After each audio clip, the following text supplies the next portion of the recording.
ಒಂದು ಗರ್ಭಕೋಶದ ಕ್ಯಾನ್ಸರ್ ಯಾವ್ದರಿಂದ ಆಗುತ್ತೆ? ಅದು ನೆಕ್ಸ್ಟ್ ಈಗ ವಯಸ್ಸಾಗಿದ್ರಲ್ಲಿ ಕ್ಯಾನ್ಸರ್ ಬಗ್ಗೆ ಬರ್ತೀನಿ, ಅದ್ರ ಬಗ್ಗೆ ಭಾಳ ಇಂಪಾರ್ಟೆಂಟ್ ಹೇಳೋದಿದೆ. ಮೇಡಮ್ ಮೆನೋಪಾಸ್ ಆದಮೇಲೆ ಕ್ಯಾಲ್ಸಿಯಂ ಮಾತ್ರೆ ತಗೊಳ್ಳಿಕ್ಕೆ ಅದು ಮೆನೋಪಾಸ್ ಆದಮೇಲೆ ಕ್ಯಾಲ್ಸಿಯಂ ಯಾಕೆಂದರೆ ಅದು ಮೆನೋಪಾಸ್ ಸಂಬಂಧ ಇದೆ ಅದಕ್ಕೆ ಇಲ್ಲ ಅನ್ನಲ್ಲ. ಆದರೆ ಮೆನೋಪಾಸ್ಗಿಂತ ಮುಂಚೆನಿಗೆ ಕೆಲವೊಂದು ಹೆಣ್ಮಕ್ಳಿಗೆ 55 ವರ್ಷ ಆದಮೇಲೆ ಮೆನೋಪಾಸ್ ಆಗುತ್ತೆ ಅಂದ್ರೂ 45 ವರ್ಷ ಆಗ್ತಾ 40 ವರ್ಷ ಆಗ್ತಾ ಬಂದಮೇಲೆ ದೇಹದಲ್ಲಿ ಕ್ಯಾಲ್ಸಿಯಂ ಕೊರತೆ ಶುರು ಆಗ್ಬಿಡೋದು. ಸೊ ಮೆನೋಪಾಸ್ ಆಗೋ ತನಕ ಅಂತಲ್ಲ, ಮುಂಚೆನೇ ನೀವು ಕ್ಯಾಲ್ಸಿಯಂ ಜಾಸ್ತಿ ಇರುವಂಥ ಆಹಾರ ತಿನ್ನೋಕ್ಕೆ ಶುರು ಮಾಡಬೇಕು. ಅದು ವಯಸ್ಸಾದಮೇಲೆ ಮೂಳೆ ವೀಕ್ ಆಗೋಕ್ಕೆ ಶುರು ಆಗೋ ಕಾರಣಕ್ಕೆ ಆರ್ಥ್ರೈಟಿಸ್ ಹೆಸರು ಕೇಳಿದ್ದೀರಾ? ಅದು ಕೈಗಂಟಂತ ಅಲ್ಲ, ದೇಹದಲ್ಲಿರೋ ಎಲ್ಲ ಲಾಂಗ್ ಬೋನ್ಸು ವೀಕ್ ಆಗೋಕ್ಕೆ ಶುರು ಆಗುತ್ತೆ. ಭಾಳ ಜೋರ್ ಕಂಡೀಷನಲ್ಲಿ ಮೂಳೆಯಲ್ಲಿ ತೂತು ಸ್ಪಾಂಜ್ ನೋಡಿರ್ತೀರಲ್ಲ, ಸ್ಪಾಂಜಲ್ಲಿ ತೂತಿರುತ್ತಲ್ಲ, ಆ ಥರ ಮೂಳೆಯಲ್ಲೂ ಕೂಡ ತೂತಾಗುತ್ತೆ. ಅವಾಗ ಏನಾಗುತ್ತೆ, ಪಟ್ಟಂತ ಜಸ್ಟಿಂಗೆ ನಡ್ಕೊಂಡು ಹೋಗ್ತಾ ಇದ್ರೆ ಜಾರದು ಮೂಳೆ ಮುರಿದೇ ಬಿಡ್ತದೆ. ಈಗ ಅದನ್ನೇ ಗಟ್ಟಿದ್ದು ಮೂಳೆ ಗಟ್ಟಿದ್ದವರು ಹೋಗ್ತಾ ಇದ್ದು ಸ್ವಲ್ಪ ಜಾರತಿದ್ರು ಮುರಿಯಲ್ಲ. ಬಟ್ ಆ ಥರ ಆರ್ಥ್ರೈಟಿಸ್ ಇದ್ದಲ್ಲಿ ಅಥವಾ ಆಸ್ಟಿಯೋಪೋರೋಸಿಸ್ ಅಂತ, ನಾನೇನು ಮೂಳೆ ತೂತಾಗುತ್ತೆ ಅನ್ನಲ್ಲ, ಅದಕ್ಕೆ ಆಸ್ಟಿಯೋಪೋರೋಸಿಸ್ ಅಂತ ಹೇಳ್ತೀವಿ.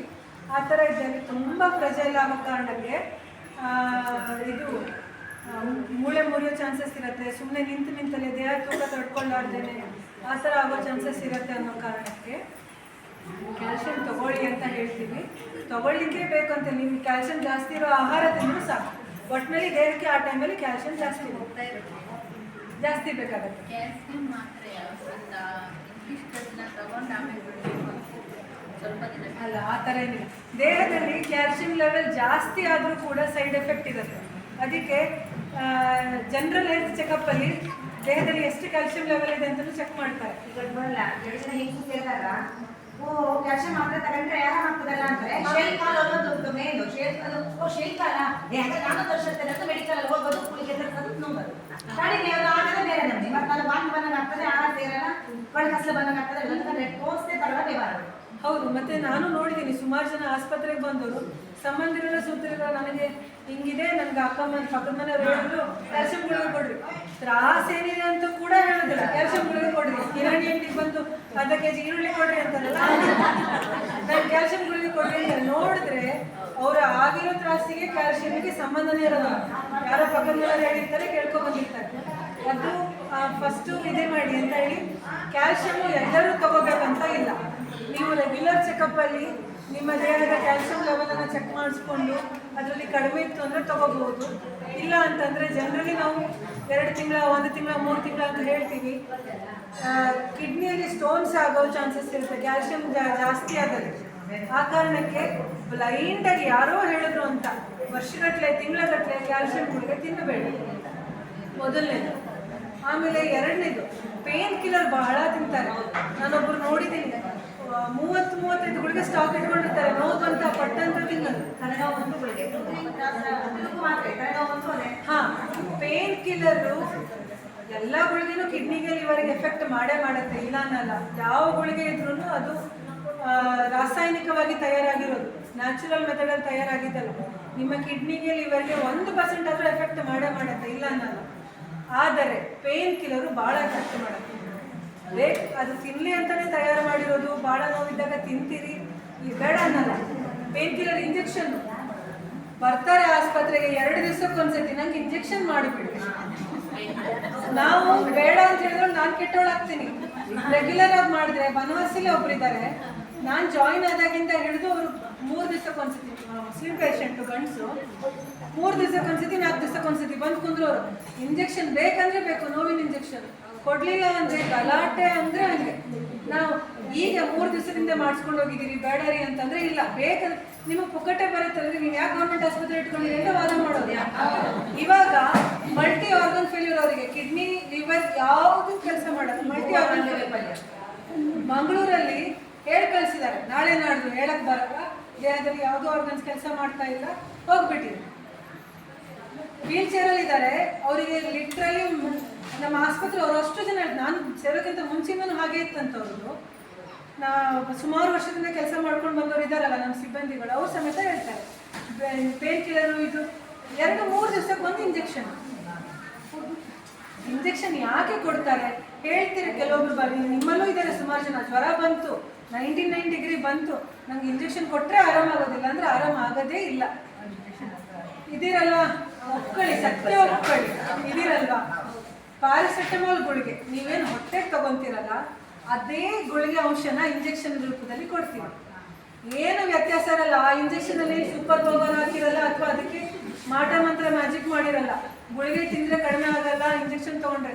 ಯಾಕೆ ಅಂತಂದ್ರೆ ಈಗ ನೀವು ಗುಳಿಗೆ ತಿಂತೀರಾ, ಅದು ನಿಮ್ಮ ಹೊಟ್ಟೆಗೆ ಹೋಗಿ ಕರಗಬೇಕು, ಕರಗಿ ರಕ್ತ ಸೇರಬೇಕು, ರಕ್ತ ಸೇರಿ ಇಡೀ ದೇಹದ ಎಲ್ಲ ಭಾಗಕ್ಕೂ ಹೋಗಬೇಕು. ಎಷ್ಟೊತ್ತಾಗತ್ತೆ?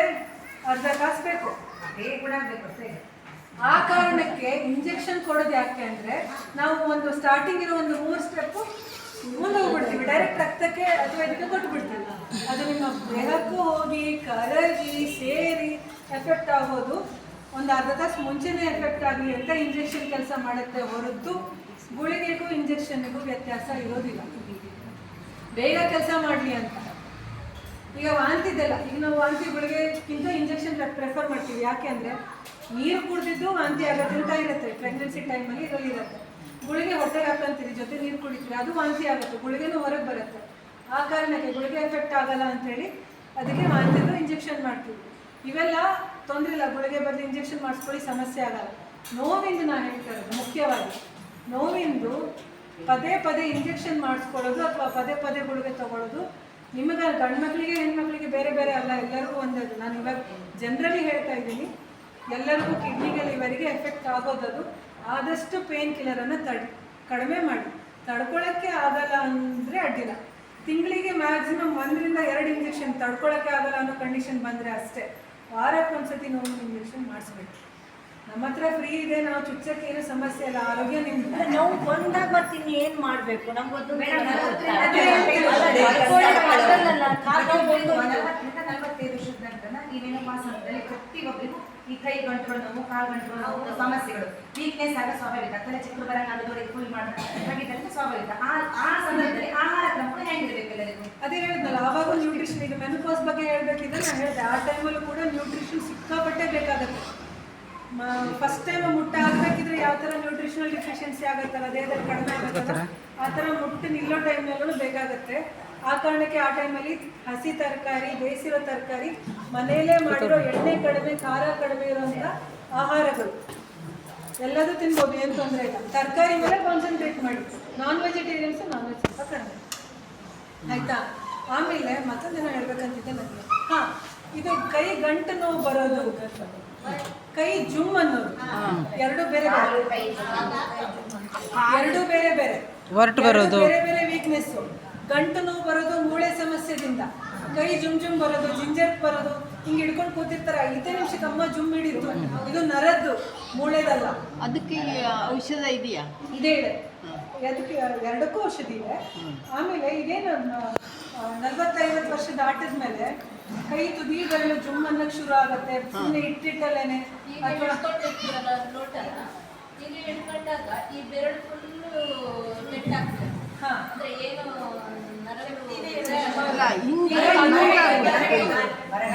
ಅದು ಕೇಳಿ, ಅದು ನನಗೂ ಕೂಡ ಆಗುತ್ತೆ. ನಾನು 1 ತಾಸು ಹಿಂಗೆ ಇಟ್ಕೊಂಡಿದ್ದೆ ನನಗೂ ಆಗುತ್ತೆ, ಅದು ನಾರ್ಮಲ್. ಆವಾಗ ನರಗಳಿಗೆ ಮೂವ್ಮೆಂಟ್ ಇರೋದಿಲ್ಲ.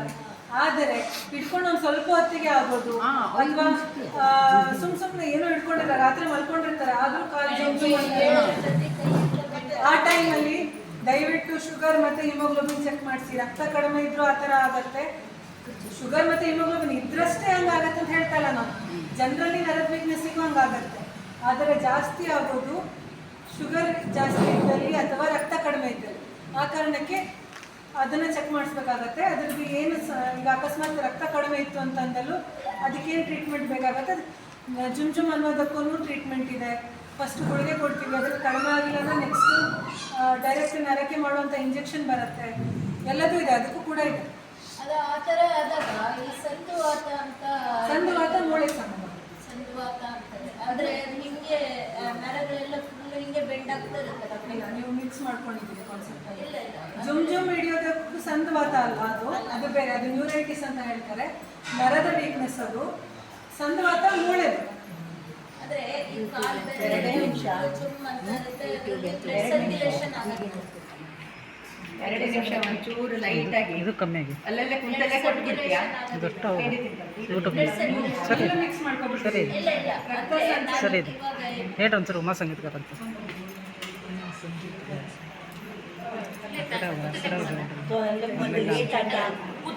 ಲೇಟ್ ಆಯ್ತಾ ಮತ್ತೆ ಬಸ್ಸಿಗೆ ಹೋಗೋವು ಮಾಡೋದು